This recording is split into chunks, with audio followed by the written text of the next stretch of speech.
الله وسلم على من أوحي القرآن الله وسلم على من أوحي القرآن أعوذ بالله من الشيطان الرجيم بسم الله الرحمن الرحيم الحمد لله رب العالمين الرحمن الرحيم مالك يوم الدين إياك نعبد وإياك نستعين اهدنا الصراط المستقيم صراط الذين أنعمت عليهم غير المغضوب عليهم ولا الضالين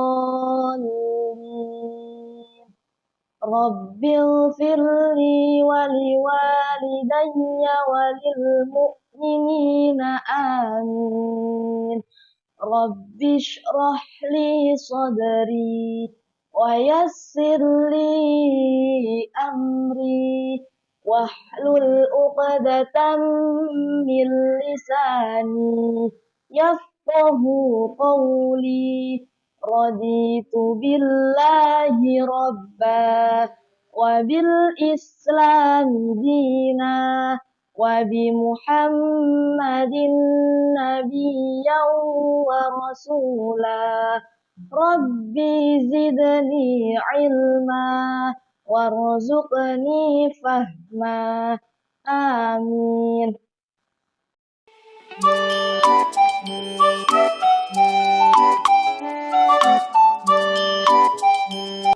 Assalamualaikum warahmatullahi wabarakatuh. Bagaimana kabarnya anak-anak? Alhamdulillah, luar biasa. Allahu Akbar. Yes. Perkenalkan, nama saya Ustazah Siti Mufadilah, biasanya dipanggil Ustazah Ila. Di video ini kita akan membahas cara menghafalkan Al-Quran dengan menggunakan metode 3T1M. Apa sih metode 3T1M itu?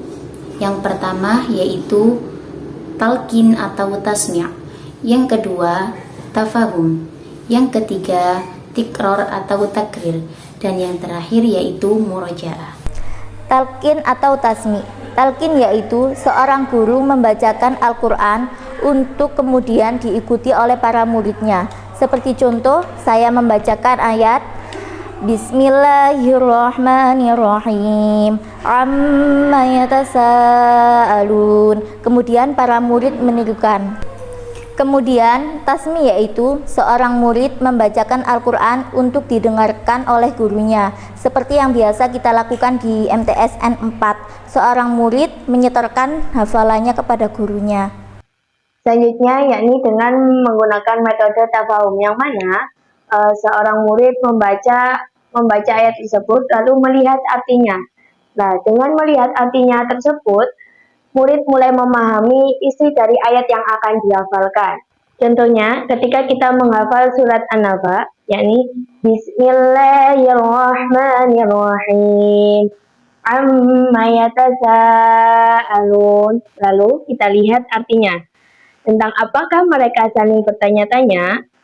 Nah, di sini murid mulai memahami arti dari ayat yang akan dihafalkan. Hingga ketika dia paham, sambil dia menghafalkan ayat yang akan dihafalkan. Lalu ketika dia sudah paham dan sudah menghafalnya, kita lanjutkan dengan ayat yang kedua. Anin naba'il azim. Sama seperti yang di awal, kita membaca artinya terlebih dahulu tentang berita yang besar. Nah, di sini sama seperti yang pertama, kita pahami terlebih dahulu, lalu kita hafalkan. Metode selanjutnya yaitu metode takrir atau tikror, yaitu mengulang-ulang lafaz atau ayat yang dihafal. Misal, Contoh surat An-Naba ayat 1.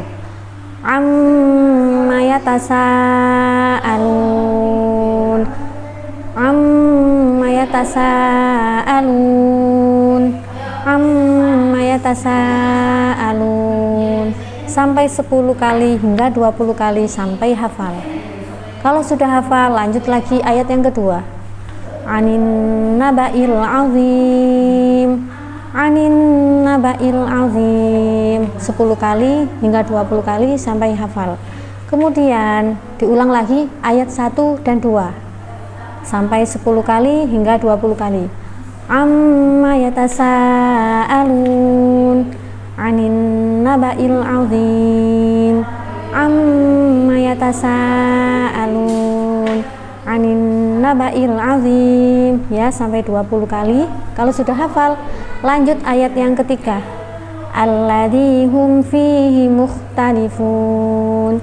Alladzi hum fihi mukhtalifun. Alladzi hum fihi mukhtalifun. Diulang sampai 10 kali hingga 20 kali sampai hafal. Kalau sudah hafal ayat yang ketiga, diulang lagi ayat 1 sampai ayat 3 10 kali hingga 20 kali. Amma yatasaalun anin naba'il azim alladzi hum fihi mukhtalifun. Begitu dan seterusnya. Metode yang terakhir yaitu murojaah. Murojaah adalah mengulang hafalan yang sudah kita hafal supaya tidak cepat lupa. Karena keberhasilan seorang penghafal Al-Quran itu bukan terletak pada banyaknya ayat yang pernah ia hafal, tetapi pada banyaknya ia murojaah hafalannya. Untuk itu, paksa dirimu untuk murojaah. Jadikan Al-Quran sebagai prioritas utama. Karena mencintai Al-Quran itu bukan hanya lewat ucapan, tetapi lewat banyaknya kita membersamai Al-Quran. Untuk itu, teruslah murojaah, entah depan, tengah, atau belakang, minimal ada yang benar-benar bisa dipegang. Karena murojaahmu adalah bentuk ta'zimmu pada Al-Quran. Ada tips untuk menambah semangat kita dalam bermurojaah, yaitu berkolaborasi bersama teman dengan sistem sambung ayat seperti berikut. Bismillahirrahmanirrahim. Abasa wa tawalla an ja'ahul a'ma wa ma yudrika la'allahu yazzakka aw yazzakkaru fatanfa'ahu dzikra amma man istawna fa'anta lahu tasadda wa ma 'alaika alla yazzakka wa amma man ja'aka yas'a wa yakhsha fa'anta anhu talahha kalla innaha tadhkirah faman syaa'a dzakarah fi suhufin mukarramah marfu'atin mutahharah. Terakhir kita akan membahas keutamaan menghafal Al-Quran. Yang pertama, derajatnya akan ditinggikan oleh Allah serta mendapatkan kedudukan tinggi dalam pandangan Allah. Yang kedua, orang yang menghafalkan Al-Quran tentunya dekat dengan Allah. Karena dalam firman Allah, orang yang dekat denganku adalah yang paling sering menyebutku.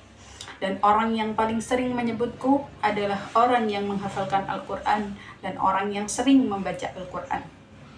Dan yang ketiga, orang yang menghafalkan Al-Quran akan masuk ke dalam surga Aden, akan disambut oleh para malaikat-malaikat Allah.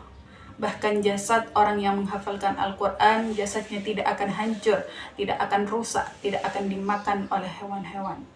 Dan yang keempat, Nabi Muhammad pun menjanjikan orang tua yang memiliki anak penghafal Al-Quran akan mendapatkan mahkota oleh Allah kelak di yaumil akhir. Dan yang terakhir, Al-Quran akan memberikan syafaat bagi orang yang membaca, orang yang menghafalkan, bahkan mengamalkan dalam kehidupan. Apa sih syafaat itu? Syafaat di sini berupa pertolongan. Orang yang menghafalkan serta mengamalkan dalam kehidupan kelak bisa memberikan 70 syafaat bagi orang yang mestinya masuk neraka bisa terselamatkan karena syafaat ini. Yuk adik-adik semangat menghafalkan Al-Quran karena perlu ada orang-orang yang menyelamatkan umat ini. Karena cita-cita terbesar Nabi Muhammad adalah keselamatan umatnya.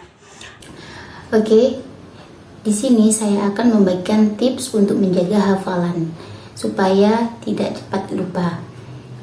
Yang pertama yaitu dengan cara mengulang-ulang hafalan. Semakin kita banyak mengulang-ulang, maka semakin kuat hafalan kita. Dan insya Allah akan lancar dan mungkin. Amin Allahumma amin. Tips yang kedua yaitu sebelum ziyadah biasanya saya pribadi murojaah 1/4 halaman. Contoh ziyadah surat At-Takwir, berarti murojaahnya dari surat An-Naba, surat An-Nazi'at, surat Abasa, dan surat At-Takwir. Tips yang ketiga yaitu memperdengarkan hafalan kita kepada orang lain atau yang disebut dengan tasmi'. Nah, manfaat tasmi' sendiri adalah supaya kita bisa dikoreksi hafalannya dan supaya kita tahu di mana letak kesalahan kita. Tips yang keempat yaitu menguatkan hafalan dengan sholat. Karena sholat adalah sebab terpenting, salah satu sebab terpenting untuk menguatkan hafalan. Kenapa sholat bisa menguatkan hafalan? Karena sesungguhnya manusia tidak akan hafal Al-Quran kecuali dia menegakkannya pada siang dan malam hari, sebagaimana yang dilakukan oleh Rasulullah dan sahabatnya. Maka bacalah apa yang telah Anda hafal. Yang terakhir yaitu dengan cara mengikuti kegiatan Jamiah Quran seperti JMQH. Nah, manfaatnya itu apa? Yaitu supaya kita bisa memperbaiki bacaan Al-Quran sebagaimana perintah untuk membaca Al-Quran dengan tertib, bisa memahami isi Al-Quran, dan membina keluarga sakinah serta mencetak generasi penerus Quran. Semoga kita semua menjadi seorang ahli Quran yang diridhai oleh Allah. Alhamdulillah, demikianlah pembahasan kita kali ini. Semua metode apapun yang kalian gunakan itu baik semua untuk kalian. Karena inti pada semua metode adalah untuk memudahkan kalian dalam membaca Al-Quran maupun menghafalkan Al-Quran. Menghafalkan Al-Quran adalah proses cinta, sedangkan murojaah adalah konsekuensi cinta. Siapapun yang cinta pasti akan murojaah, sebab cinta tanpa murojaah adalah kedustaan. Ziyadah atau nambah hafalan adalah bukti cinta. Sedangkan murojaah atau mengulang hafalan adalah setia.